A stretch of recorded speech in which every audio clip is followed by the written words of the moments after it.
trip, Terry Strada, whose husband died in the terrorist attack, released a statement that said, quote, President Biden must do what past presidents have not, to demand transparency from Saudi Arabia and accountability for those who supported al-Qaeda and the hijackers who murdered our loved ones. Terry Strada joins us live now. Hi, Terry. Thank you for coming on. So we're coming up on 21 years since the September 11th attacks. When you lost your husband that day, your son was just 4 days old. You mentioned in that statement you want President Biden to demand transparency and accountability during his visit. What does that look like to you?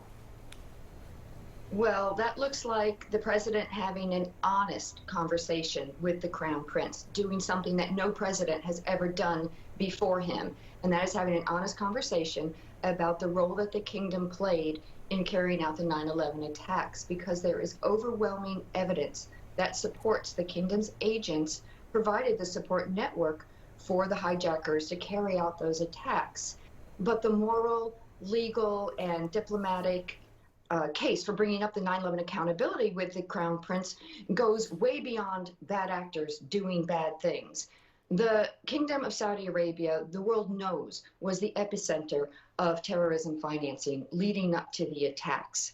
And declassified documents show that the kingdom's state-funded charities, their billionaire Saudi elites, and the Saudi banks all gave the massive support needed for al-Qaeda and for the terrorist attacks to take place on this country. So it's the president's obligation to insist that the Saudi state now takes responsibility for the attacks, as well as it's the kingdom's responsibility to have their institutions and citizens take responsibility. Nothing will be accepted less than that from this president on this trip, from the 9/11 community, and the American people deserve nothing less than that. Here's what John Kirby from the White House told CNN when he was asked specifically whether the president would be raising your concerns during the visit.